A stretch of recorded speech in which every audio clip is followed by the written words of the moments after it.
Good morning and welcome back to another episode of the Sports Plug with your guy X and my co-host Ishmael Sirion. What's up? What's up?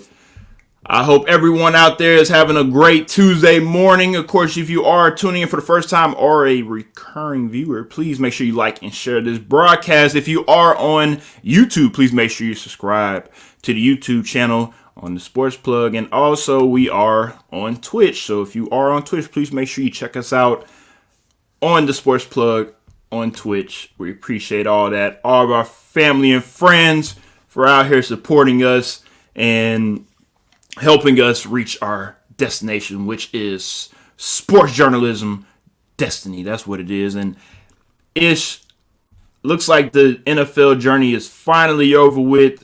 We are finally at the stage that everybody is playing for in the beginning of the season, and that is Super Bowl 55. We finally have the matchup, the Chiefs versus the Buccaneers. I know you as a Chiefs fan is very excited about this.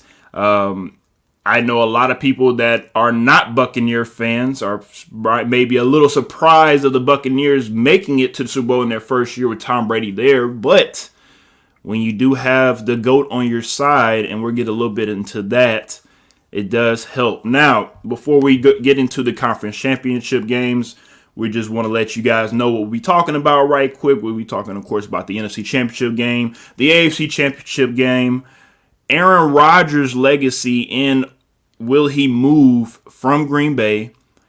Is it time to go ahead and stop talking about who is the GOAT, because is that conversation over with what just happened on Sunday? And also the future of the offseason with all these the quarterback carousel. It could be very crazy going into the offseason, so we'll just have to wait and see where all these quarterbacks end up. With that being said, let's go ahead and get right into it. NFC Conference Championship game, the Buccaneers versus the Packers. Buccaneers won 31-26. The Packers, of course, were favored by 3.5. The over-under was 53, so if you took the over, it made you some little money there. Ish, a lot of people are saying that Aaron Rodgers choked. As football players watching that game, how do you feel about what happened and what was seen, or what was shown on that football field from the first half and the second half of that game? I mean, to be honest, it's hard to say that one individual choked because football is the ultimate team game. If all 11 people on the field aren't doing their jobs, then it's hard to be successful, right? But for the sake of this conversation, yeah, that man choked. Aaron Rodgers, you choked, bro. I mean, you have nobody to blame or to look at but yourself, sir. Tom Brady, pretty much. I'm just gonna keep it real. As the only person on the panel, Dooley's not here today, but and we're gonna bring him up. We're gonna bring him up as the only person that chose the Buccaneers. I just feel like my bad. I'm about to say y'all did not choose the Buccaneers. Okay, as the only person that chose the Buccaneers, I started to sweat it a little bit when Tom Brady started to turn into old Tom Brady and throw the picks. I was feeling the heat. I was thinking to myself, like, not again, Tom. Come on, don't do that to us. But then Aaron Rodgers in that Green Bay offense couldn't do anything. 6 points off of 3 turnovers from the Buccaneers. That is pitiful. Okay, Aaron Rodgers, you have nobody to blame but yourself. 6 points off of 3 turnovers. That is bad. Then, if we even want to look at the last drive that Green Bay had, where they were they were like first and goal, second goal, third and goal, fourth and goal, and it was at the 8-yard line. There was one play in particular where Aaron Rodgers, all that nonsense that we talk about Aaron Rodgers running and his legs and all that. It was the third down play where he had a little bit of field to the right-hand side of the field where a lot of people felt like he could have ran the ball in and scored a touchdown. But I'm listening.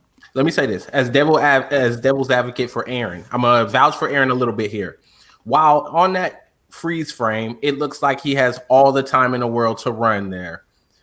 Let's be honest. Game speed and him running, the closing of the defender it's not necessarily going to be that wide of a hole. Okay, so everybody that's making a big deal about that, you do have to understand that there's a difference between a freeze frame and you making that play and running and the defender closing on you, right? I understand that. Let's imagine Aaron Rodgers getting to the goal line and he get popped one good time, the ball gets fumbled, Tampa Bay recovers, and all of a sudden now we can really blame Aaron Rodgers for instead of throwing the ball, he ran the ball.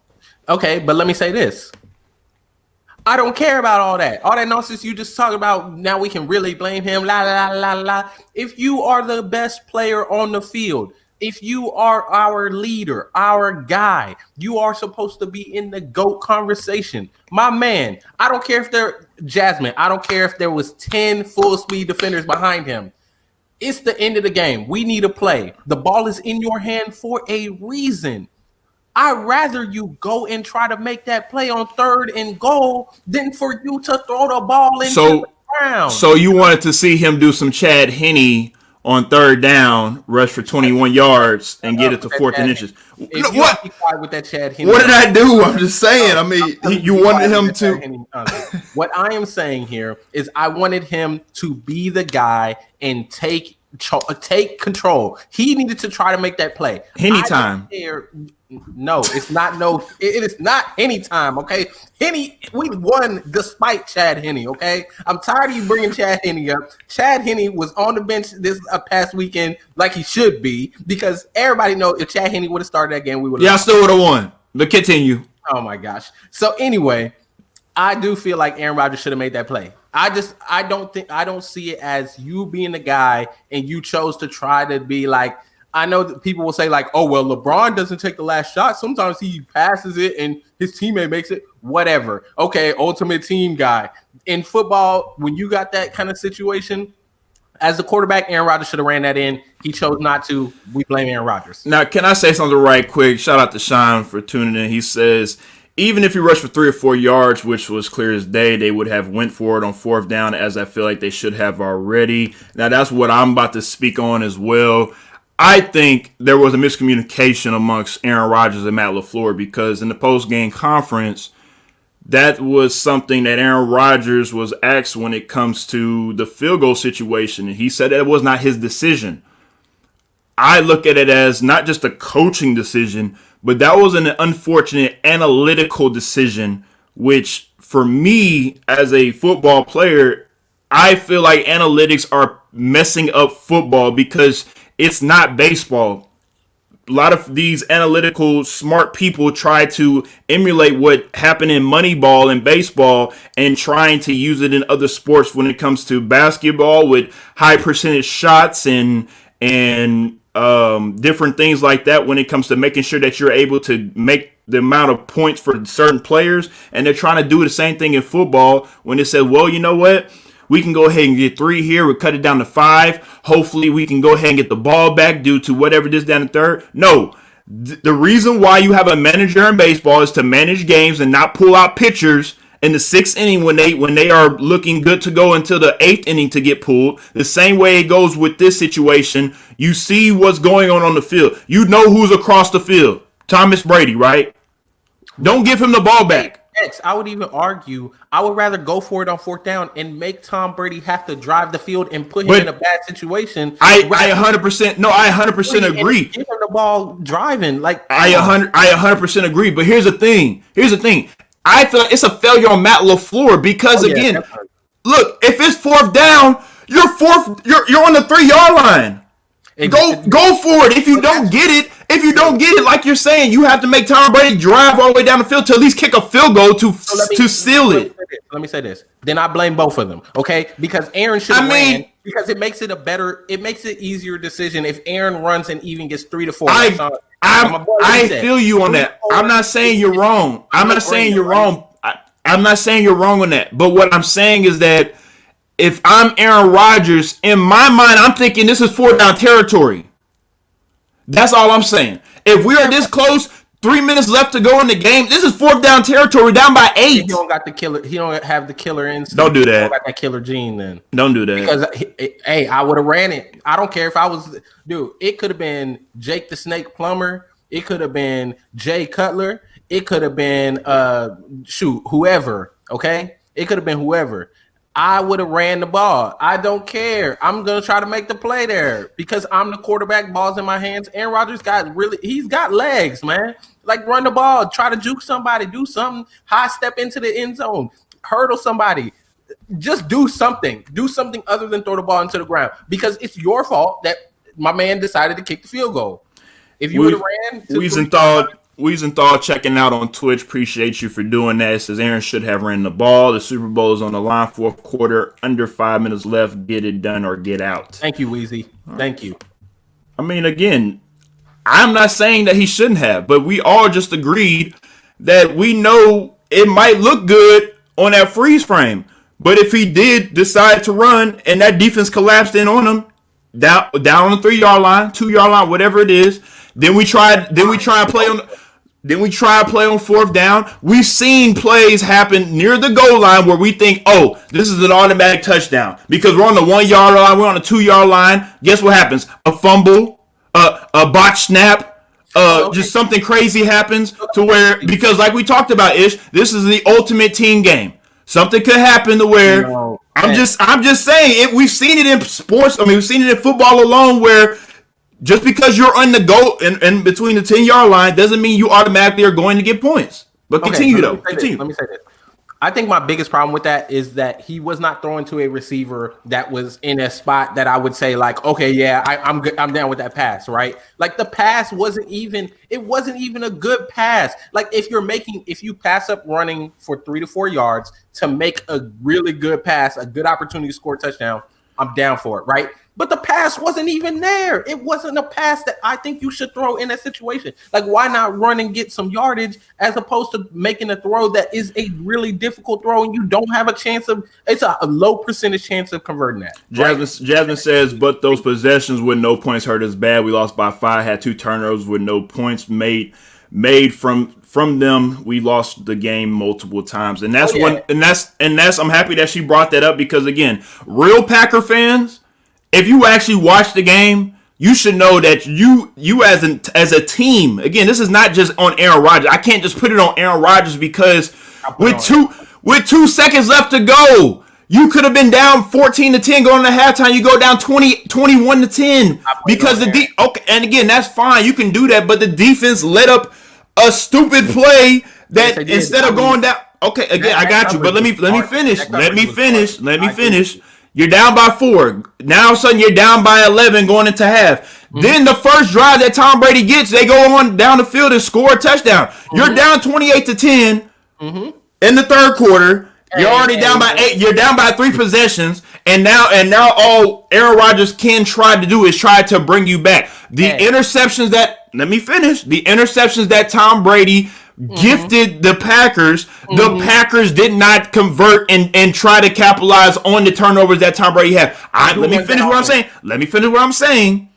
Again, it's not based on just Aaron Rodgers. When he first got that interception back, can we remember the drive? It was a 3-and-out. He got the turnover back into a 3-and-out because the defensive line was straight in his face.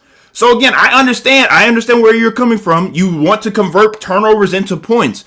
But again, if you're starting on your 30-yard line and it's a 3-and-out, it's all for naught. Like, damn, it sucks. But like you said, Tom Brady was gifting, it seemed like from time to time, the Packers an opportunity to come back into the game, which they almost did and almost tied it up. But at the end of the day, Tom Brady did what he needed to do to win the game and move on to the next stage, which is a Super Bowl. And it doesn't matter if you like him or you hate him.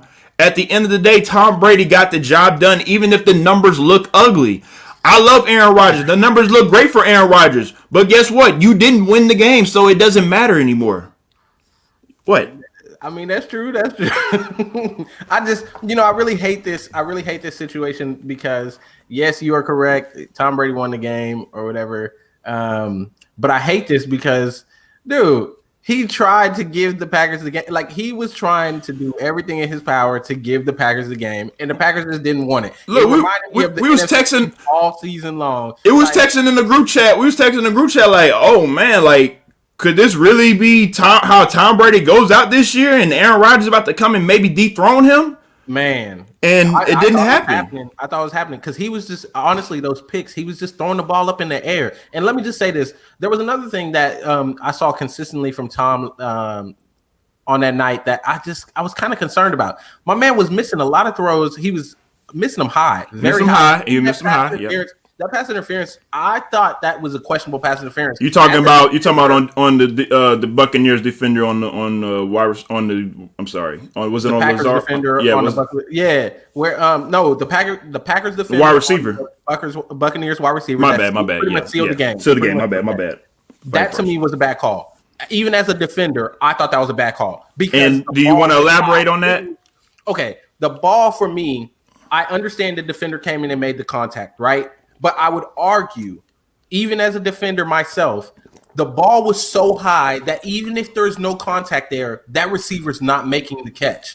And it looked like it was a little behind him as well. It looked like it was high and behind slightly. So for you to throw the flag and call a pass interference on a play that really sealed the game for the Buccaneers, I thought that was poor. We should have let them play because it didn't look like it was close enough to say that was a catchable ball. And Tom Brady, as we were getting into the later parts of the game, that was one of the things that I really started honing on. And I was like, man, this man about to throw the game away. Because he constantly, if you go back to a couple drives earlier, they end up having to punt the ball because he misses the ball. Like he missed the receiver high. Like 2 or 3 times he missed the receiver high on multiple drives in critical positions. So that ball right there, I was thinking to myself like, oh, they got to let that one go. And then they threw the flag late. So I kind of felt like all the people that got their 10 hats on saying it was rigged, I can see where you're coming from because it did seem a little rigged. Look, it ain't rigged. Okay, but second off, I will say I 100% agree on where you're coming from because if you're not calling those plays, those type of grabs and holds all game long, do not call that little crap when it's that was the end of the game. When they threw that flag, that was the end of the game. If they don't throw that flag, Aaron Rodgers gets a chance to maybe redeem himself. Yep. And I that was a horrible call for me. Even for you as somebody that played DB, you saying that's a horrible call. Again, I get what you're saying, Sean. He said, wasn't it holding? Man was holding his jersey for multiple yards before the ball was even thrown. Damn, tore it off. Was a terrible throw, though. Look, I got you where you're coming from, Lee, but there are multiple pictures that I've seen, still shots of Buccaneers players holding on to the Packers throughout the whole game, and that was not called. So that is what I'm speaking on. Ish, you know exactly what I'm about to say. Regular season and postseason are 2 different types of season. They let things go in the postseason. That was one of those things that I would like to not see called because that sealed the game. It sealed the game. After that penalty, it was over. So it was, for me, I just felt like the Packers did it to themselves. They put themselves in that position to where they shouldn't have put themselves in position in the first place because, again, if you go for it on 4th down, if you don't get it, okay, you're on the 3, they're going to have to, they can't just air it out, right? You're going to have to run the ball. So it becomes a different type of play call when you have them backed up that far back into their own goal line. So I just think Aaron Rodgers had to do a lot of soul searching this offseason, and I'm gonna show this comment from Lee right quick, and then I'm gonna also play this clip from Adam Scheffler about Aaron Rodgers' future with Green Bay. Lee says, "Oh hell yeah, they didn't call it all game. It was a clear holding which should have been called, but the way that the game went with a handful of no calls along with a bad throw, you just got to play on, of course, and that's what sports is about." I 100% agree, Lee. There are calls that, and we've been taught this since high school. Do not leave the game in the ref hands. Do not leave the game in the ref hands. If you want to beat somebody, you better beat them on the field, and do not leave the game in the ref hands. And I'm going to leave it at that, and I'm going to play this clip from Adam Scheffler speaking on Aaron Rodgers and his future in Green Bay. Well, if you listened to the call yesterday, he sounded like a guy who was preparing to walk away from Green Bay. Now, it's right after the game, Greeny, so it's a highly emotional time. It's a long, trying season for everybody. Everybody's trying to get through it, and clearly Aaron Rodgers, as he himself said, wants to step back and gather some time and take some time to make a decision. But let's just break this down, right? He himself said last week that his future was a beautiful mystery. Those are the words that he used, a beautiful mystery. We know that he was not particularly enthralled with the team's selection of Jordan Love. We know that he's at the point of his career where clearly he's frustrated with these playoff defeats. Now, again, let's get ahead of ourselves. He's under contract to the Green Bay Packers for 3 more seasons. So they control him for 3 more seasons. Unless Aaron Rodgers says, I'm not going to play there anymore. I'm going to retire. I'm going to go rogue here and force my way out of there, and I want to be traded.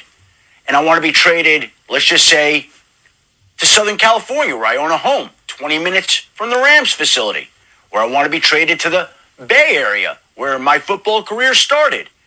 Now, I'm not telling you that it goes that way. I'm just telling you that was an unusual press conference.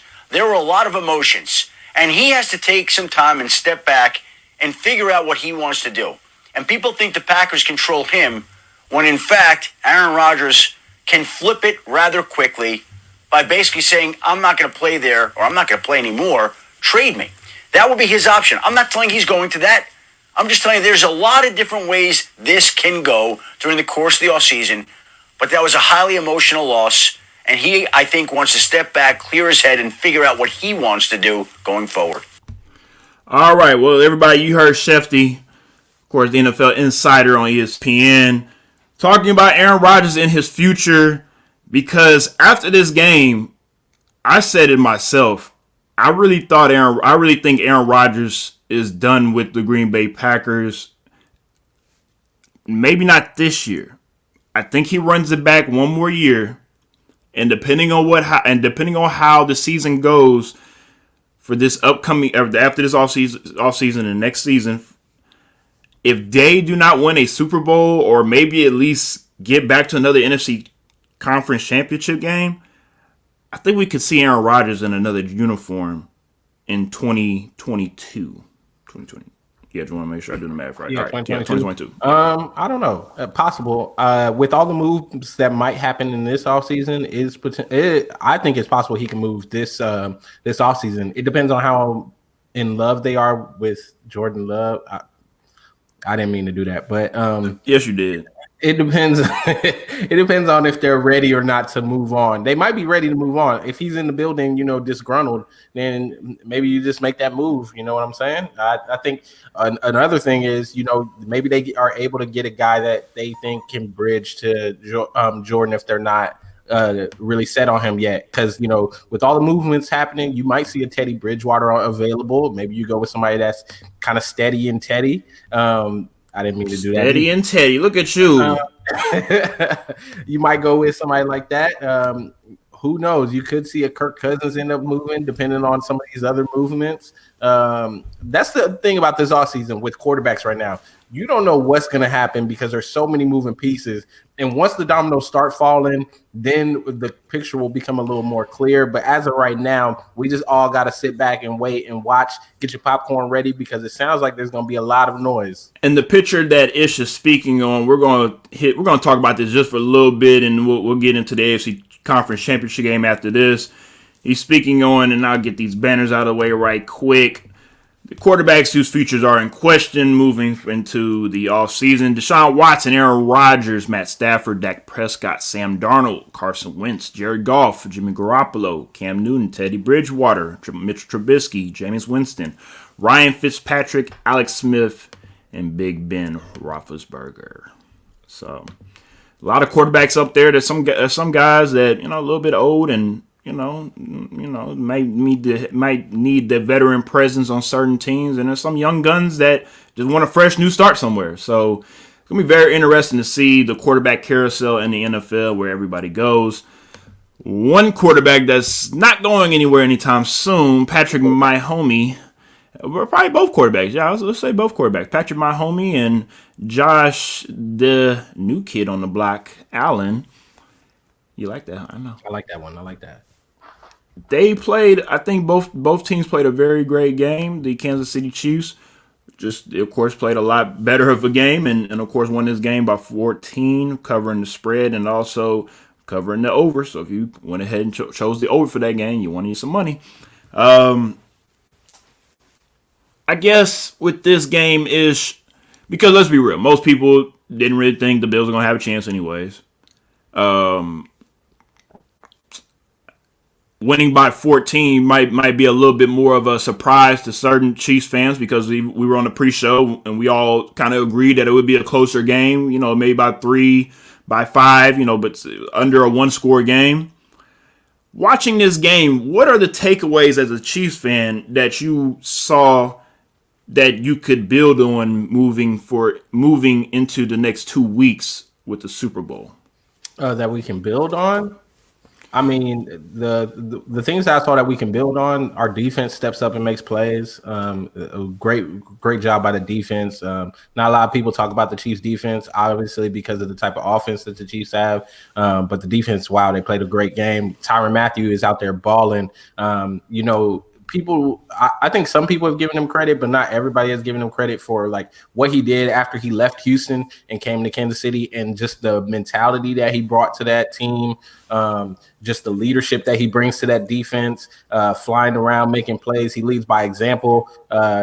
He is probably one of the ultimate teammates, I would say, in the game, especially on the Chiefs defense. What's his name? Chris Jones. Wow. If he can do that in the Super Bowl, Tom Brady and the Buccaneers, it's going to be a long, long game. Chris Jones coming for Tom, too.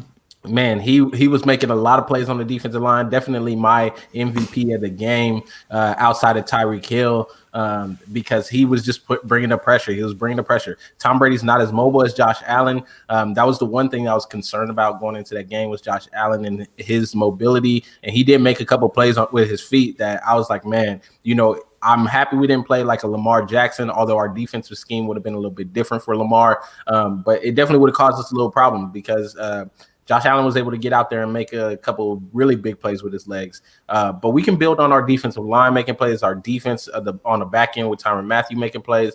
And then offensively, it is what it is. I mean, everybody knows what the game is. You got Patrick Mahomes, you got Travis Kelce, you got Tyreek Hill. Really, you got to figure out how to stop. If you stop Tyreek Hill, how are you going to stop Travis Kelce? If you stop Travis Kelce, how are you going to stop Tyreek Hill? We didn't even really have a run game. I was expecting us to run the ball more, and we really didn't run the ball at all. We Williams had 13 carries. Clyde Edwards-Helaire only had 6 carries.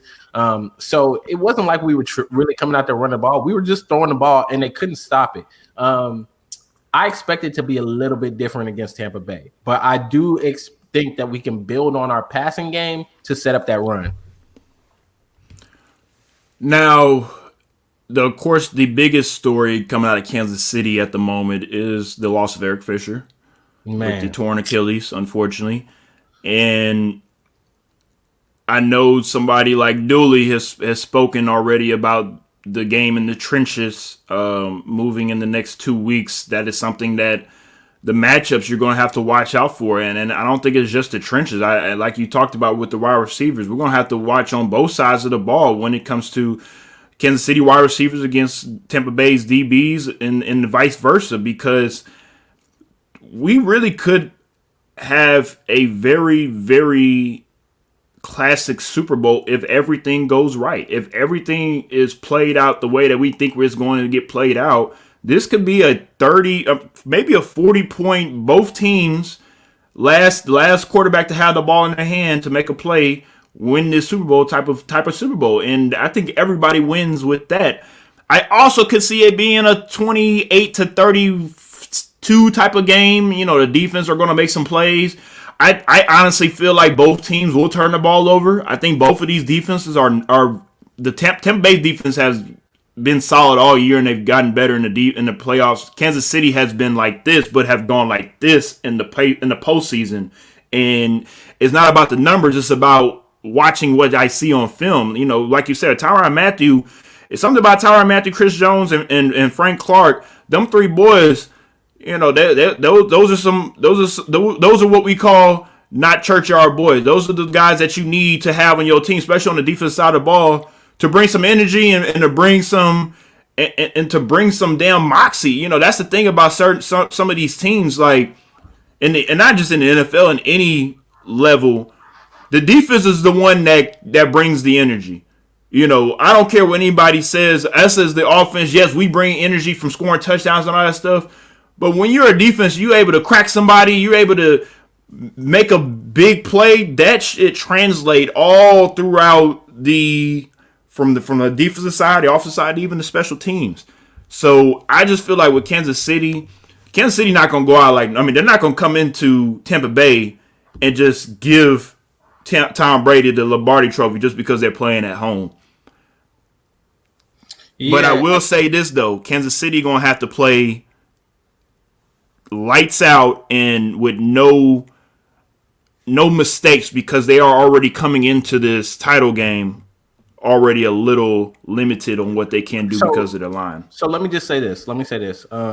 I think that the game plan stays the same from what it was in the regular season, and we make Tampa Bay adjust. One of the things that I do want to speak about that's really big, and Lee, he definitely I'm about to bring it up to him because I said that before the game. I said if Sammy Watkins comes back against the Bills, be scared. And I know he didn't play against the Bills, but they're saying he's going to be ready in 2 weeks, which the 2 weeks, I'm just going to speak as a Chiefs fan.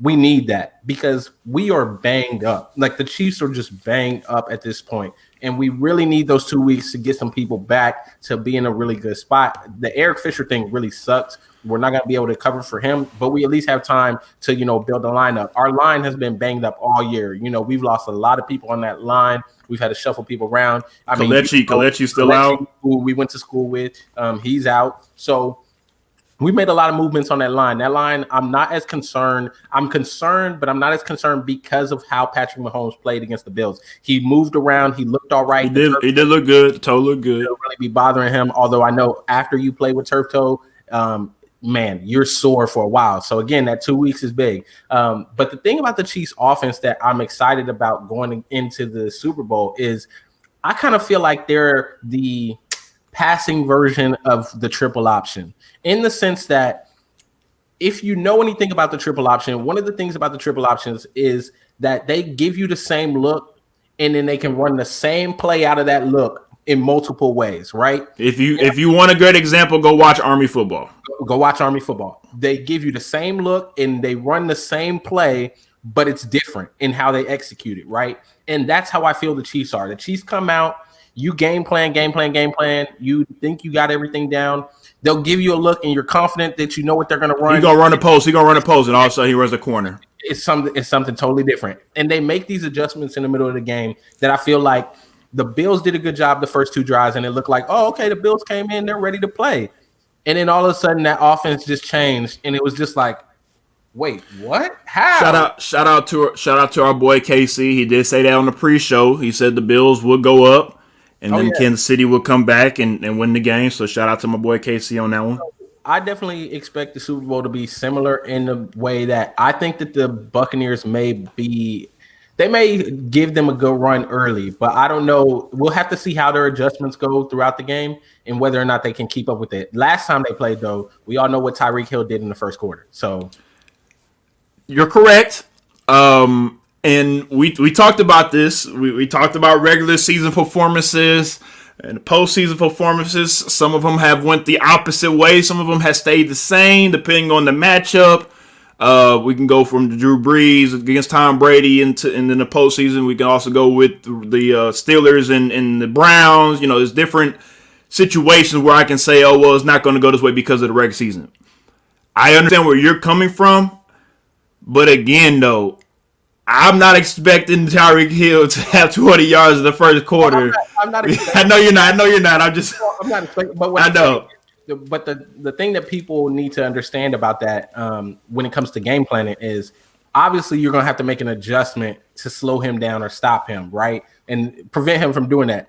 The problem that I have and that I see that most teams have is in order to make that adjustment, you give up something else. You got to give up. Yeah, you have to. Most of the time you're giving up Travis Kelce in the middle. So okay. Can I use an example? Because the Bills didn't do this on Sunday, and it pissed me off watching them because I just feel like they wanted to lose because they weren't doing just the simple things to stop, to slow down. Not stop, but just slow down this offense. Press them. Everybody needs to get pressed. From Kelsey to Hill to what, everybody. And I know what you're saying. Oh, if you press them, they're going to get burnt. I got you. I understand where you're coming from. But that's not necessarily the case. And what I mean by that is you press Tyreek, you have a safety over the top. Then as well with Travis Kelsey, why do we keep letting Travis Kelsey get free releases? Hey, but that's where the defensive end, before you go rush, at least get a chip off of him. That's where Sammy Watkins comes in, because I understand that. Continue. Kelsey, and you do that to Hill. Sammy Watkins has next level speed as well. So it's like people last season, they tried that in the playoffs leading up to the Super Bowl, and Sammy Watkins torched boys. That he was out there making plays. That's the problem with this offense that I also feel like the Buccaneers kind of have this in their own sense with Mike Evans. And that's what I get at. Godwin and now Antonio Brown. So the same that I look at y'all's the Chiefs offense is kind of like the Buccaneers offense. When it comes to y'all, both y'all have weapons. You're gonna have to give up some. If you want to stop if you want to stop Mike Evans, all right, that's fine. Gronk gonna be wide open in the middle.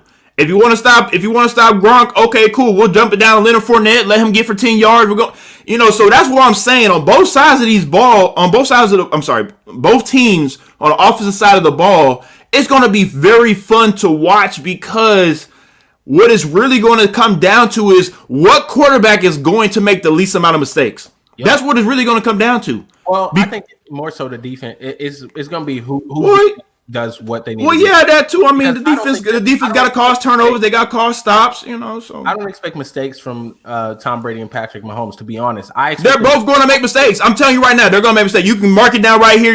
And also in the pre-show when we do it for the Super Bowl, both of them are going to throw interceptions or fumble the ball. It's going to happen. Mark it down. I promise you, it's going to happen, because again, this. If we're talking about the defense the way that we're talking about, let's not act like the Super Bowl, you're just not going to turn the ball over, or everything's just going to happen perfectly for both of you guys. No, somebody's going to turn the ball over, and something's going to happen to where it sways the game, or it helps either side. We might see a pick six, we might see a swoop and score, but something's going to happen on the defense side of the ball, and I think it happens more on the Chiefs side. I think it honestly happens more on the Chiefs side than it does the Tampa Bay Buccaneers. But the Buccaneers, for every playoff game so far, they have caused a turnover. So, I mean, again, when it comes to what Tampa Bay has been able to do, they are not slouches. And again, they're playing at home. It's not like you're playing in L.A. They're not playing in Houston. You're not playing in... the one thing I'll say to that everybody's making a big deal about them playing at home. The Chiefs went there earlier in the season, and they played them at home, and they won. So they know what it's like. All I'm saying is, I know it's different. It's a different atmosphere, everything. But they know what it's like to go to Tampa Bay and play Tampa Bay in Tampa Bay, right? During the regular season, but continue. They've done it before. It's nothing new. It's just another game. Like, yeah, it's a Super Bowl, but at the end of the day, it's another game. You sound like a professional right now, sir. You sound like a professional. 0-0. And on top of that, let me just say this. Dude, they have all the pressure. They're the first team. You're right. Hosting the Super Bowl in their house. They might have their own locker room. They might be using their own locker room, all that stuff. Dude, go out there, and if I'm on the Kansas City Chiefs team, if I'm on that coaching staff, if I'm anybody associated with that organization, you know what really makes me happy about them hosting it in Tampa Bay? I love more than anything when I was playing. I love more than anything going in somebody's house and ruining their day. It is going fun. in their house and making them just, dude, there's nothing better than going to somebody's house and ruining their day, especially when you play teams on homecoming. Oh, I want you to schedule this on homecoming so we can come in there and we can ruin your party. I want for you to go home at the end of the night, and instead of you being all happy and turning up, you're going to be over there with the liquor and everything in the club, and y'all going to be sitting down all sad face with a Jordan crying face and everything. No, the hell we lose the heart, man. Like, that's what I want. I know the Chiefs are going to be ready. I know Tyrann Mathieu going to have them boys hyped up and ready to go. That's what people need to be talking about, because that mental aspect of the game, that's going to be big, because I feel like if we're really talking about it, the Buccaneers have all the pressure now. You're hosting the Super Bowl in your stadium. You better win the game. You got to win.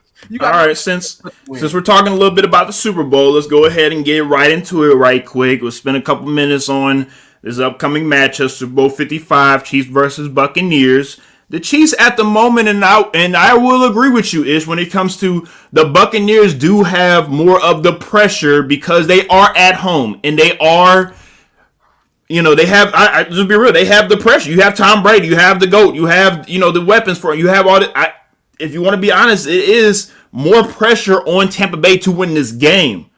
But at the moment, Vegas says the Kansas City Chiefs are a 3-point favorite. And the over-under at the moment is 56.5. Now, we do have, of course, technically 12 days until, about 12 days until the Super Bowl. So the line will change. It could be even by the time the game starts. Over-under could go up or down. It all depends. Usually that stays about where it is.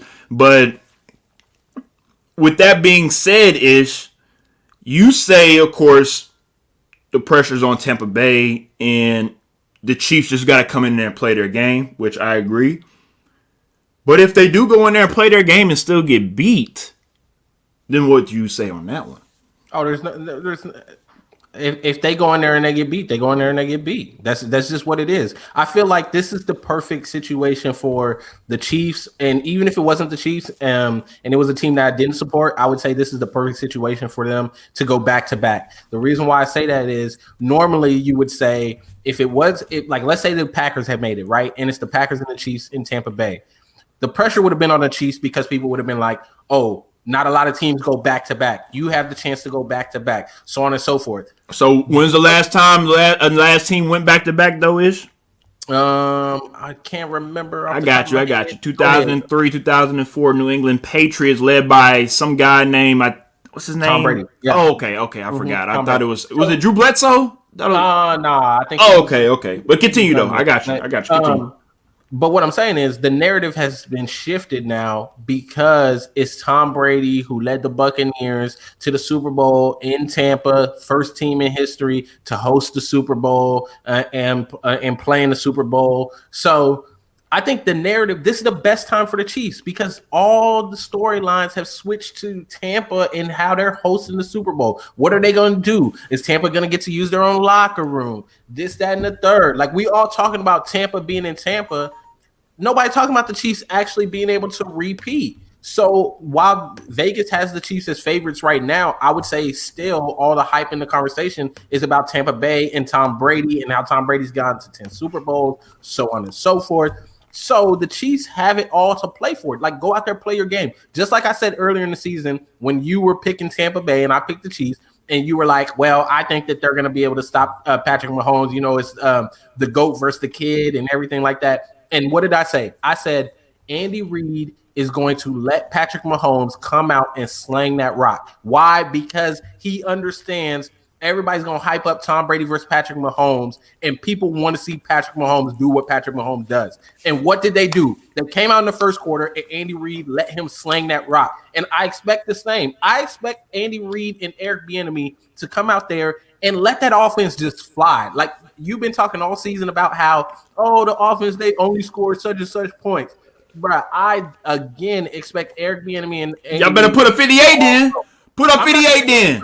58. What I'm saying, though, is expect aggressive play calling. Like, they're going to be aggressive with it. I just said it could be a 40 to 40-something game. Oh, I wouldn't be surprised at all. I agree. I think both teams put up 40 when they want to. Oh, I think it's going to be high scoring. I think it's going to be like this is going to be one of those Super Bowls where we're going to be like, yeah, this was a good one to watch. That's what I'm saying. Like, if everything happens the way that it should happen, it's going to be a classic Super Bowl. It's going to be a really good one. I think it has all the makings to be a really good Super Bowl, a good shootout. And, at the end of the day, hopefully the Chiefs are able to get everybody back healthy. And we get 100%, not 100%, because obviously we're missing some people, but as close as to 100% as we can be.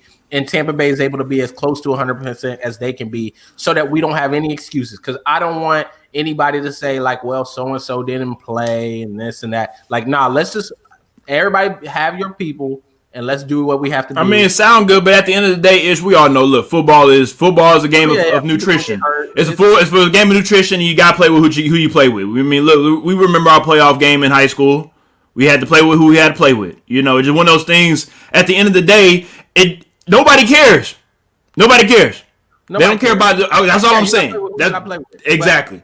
Hey, we'll see what happens when it comes, but I think it's going to be a classic game. I think it's going to be a lot of offense. It's going to be high scoring. If I'm a betting person, I'm taking the over on this one. Yes, sir. Let's go ahead and get into one of our last topics for today pertaining to this GOAT conversation, because for the moment, at the moment, the GOAT probably is and should be Tom Brady. Of course, we have the kid, from what I've learned over the last couple of days, apparently calling a little goat, a baby goat, is apparently calling them a kid. Mm-hmm. So this is the GOAT versus the kid matchup. I ain't gonna lie, I really like that. I think it's kind of cute.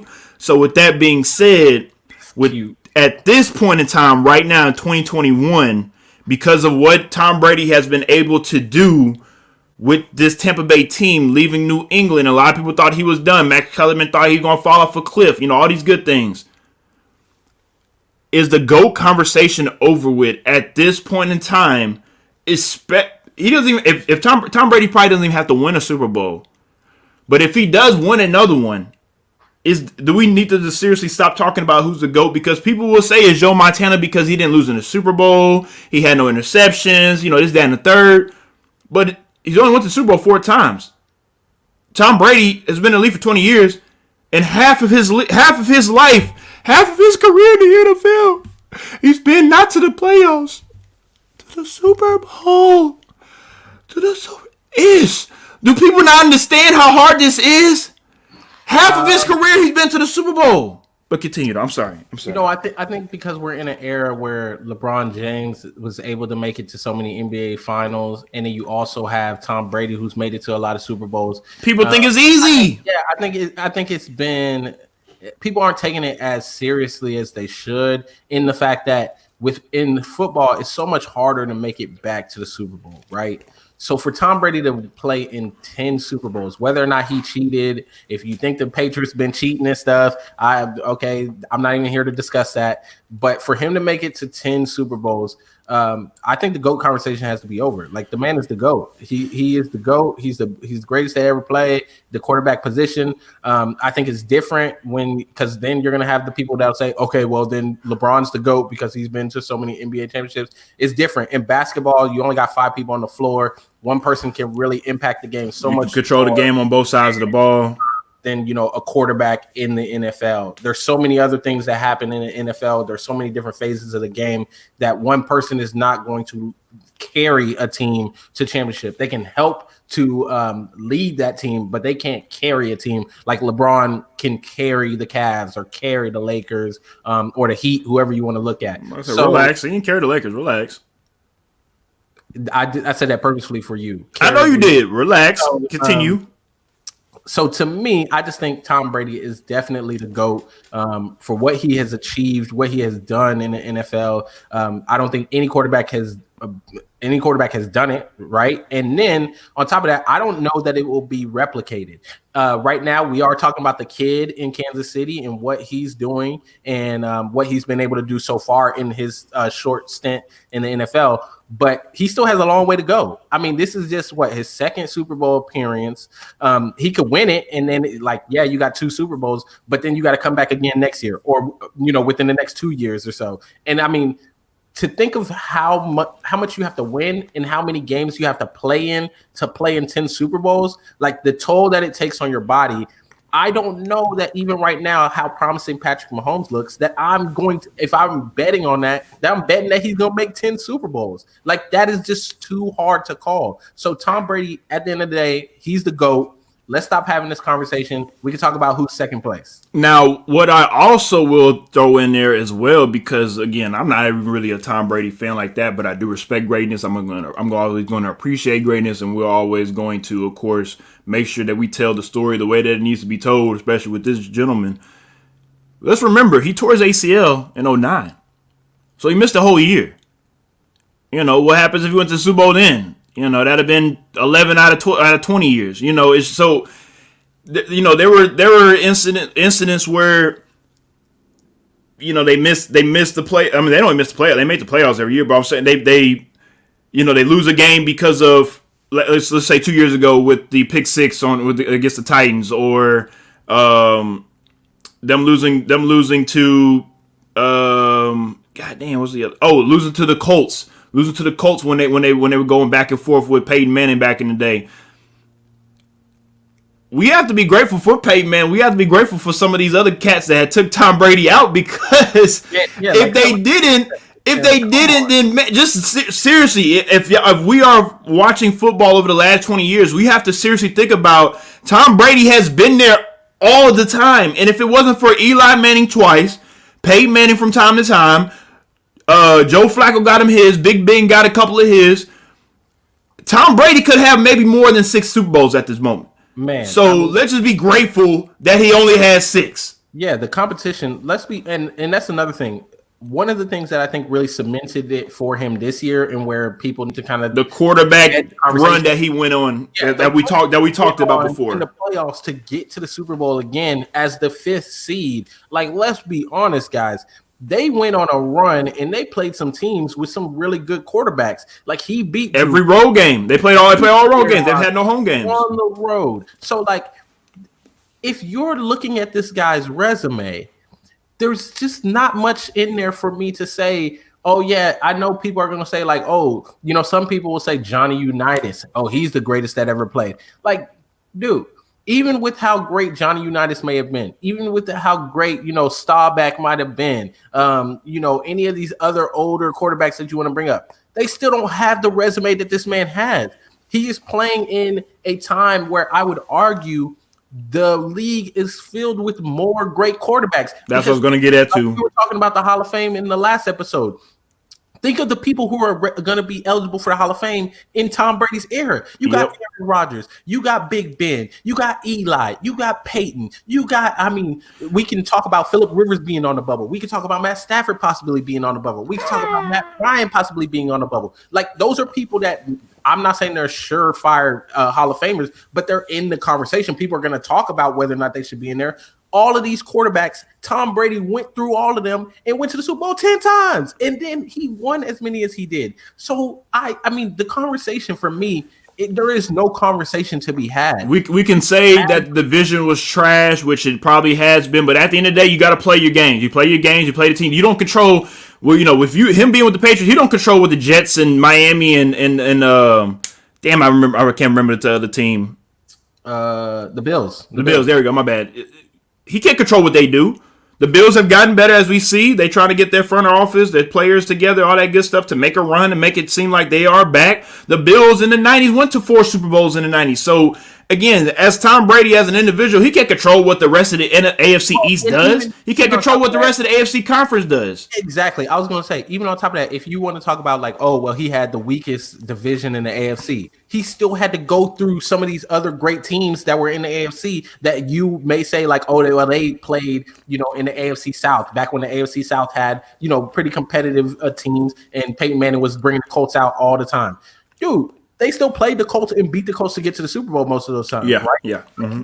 You have to think back to even the Steelers. They played the Steelers and beat the Steelers. So it's like you may look at some of these other teams that are in these divisions and say like, oh, they had a tougher division. But at the end of the day, he still has to beat those teams en route to the Super Bowl. So whether or not you don't like his division, I just don't think that argument holds water, right? Like, now I can talk in basketball is different when you talk about the East versus the West, because yes, LeBron has a easier road going through the East to get to the finals, and him being in so many finals, I think you kind of look at that differently, because you're thinking like, not just your division, your whole conference, like the entire Eastern Conference was terrible. So I don't hold that as high as I would what Tom Brady has achieved in getting to the Super Bowl as many times as he has. Now he's done it once in the NFC, and who knows? This may start a run in the NFC. He's not saying he's retiring this year. So next year they could be back. The year after that they could be back. I've seen a lot of messed up memes out there poking fun at Drew Brees and Aaron Rodgers when it comes to years combined in the NFC for both of them. 32, only one NFC conference championship game to show for it. Or two. One of each from both of them, and then one from Tom Brady. It's just his first year in the NFC. Yeah. You know, so just one of those things where it's like damn, stay your ass over there on the AFC side. He comes up to the NFC side and does what he does. It's kind of like LeBron going from the East to the West. Yep. Not trying to compare sports because, like you talked about, when people try to compare sports, if Tom Brady's the GOAT, then it must be LeBron or this that. It's not the same thing. When I hear people try to compare the sports to each other, you're an idiot. I'm just being honest with you. You sound stupid. Don't do that because basketball is a completely different sport from football. Football is a completely different sport from baseball. Baseball is more of a stat-based type of sport than football, or mainly, I think football is not as stat-based wise. It's more of performance on the field. A lot of people don't like when I say that, but it is the truth. And basketball is a combination of both. So when you talk to people about certain sports and certain stats and accolades and whatnot, please just be very careful who you talk to because there's a lot of dumb people out here. And if you want to talk to some smart people, you can always come to the Sports Plug and talk to us because that's what we do. That's what we do. So with that being said, would you want to end it today and speak upon the unfortunate year passing of Kobe Bryant, Gigi Bryant, and the unfortunate rest of the crew that was on that helicopter crash? A year has gone by very quickly-ish from that incident, and I was with my dad on the weekend, and him and my grandma was talking about, man, ever since Kobe died, it seemed like everything just went to shit. And when you kind of think about it, I mean, Loki kind of did, and I'm not saying Kobe's death started coronavirus, all that stuff. I'm not saying what I'm saying, but when it happened, it just felt like such a gut-wrenching punch to the stomach when it happened, and a lot of people didn't know how to process the information we were given and trying to figure out like how to move along. And then, of course, Corona hit and all these other things hit, and it made us have to get back into the groove of things. It was like, oh, you can't mourn about this like this. You got to move on. But shout out to all sports, from football, basketball, baseball, soccer, hockey, whatever it is. As we see, certain people and athletes are able to touch people in different ways besides playing the game, right? And that's what it seemed like Kobe was able to do. And no matter who, no matter the person that played whatever sport, they usually, of course, said the main and the same thing about Kobe, which was he's a great competitor, even better person, and just wanted to be a great father after he got done playing basketball. And again, I just wanted to say my little 2 cents on it because, of course, I am a Kobe guy, and it's just kind of funny because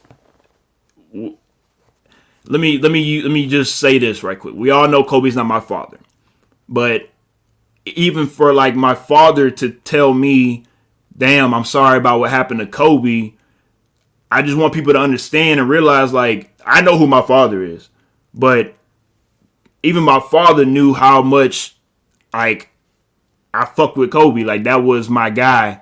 And when it happened, I got, text messages and calls from my family that were just like, damn, I heard what happened. You okay? And, I appreciate that because, like, it took me a little bit, I ain't gonna lie. I'll say it on live here. I cried, I cried a little bit. It's just one of those things where I was just, but here's the thing though, I was over here looking at myself like, why in the hell am I crying over somebody I ain't never met before? I ain't never met, he don't know me, none of that stuff. And I had to think to myself, like, it's because he was able to be that goddamn impactful. Yep. He was that impactful in people's lives, even without having to be in their lives. He was that impactful. So what I learned from that is that, and I'm going to wrap it up, that's how I want to be. Not Kobe Bryant, but I want to be able to be impactful in people's lives to where even if they don't know me or I don't know them, I can find a way to still help them navigate themselves in life. And like I said, I just want to end it on that. And Ish, do you have anything to say before we get up out of here? Hey, just thoughts and prayers to all the families out there. It's a big day for them. I know it's going to be a hard day for them. So, yeah, definitely just thoughts and prayers to them. And, hopefully they are able to get the comfort that they need in this time. Yes, sir. Yes, sir. Of course, like you said, let's pray for all the families, not just Vanessa Bryant. Let's pray for all the families. And with that being said, we're going to leave this 30-second tribute to Kobe Bryant and the rest of the family. With that being said, we'll see you guys next week on the Sports Plug, where we'll do a very special Pro Bowl episode of the Sports Plug.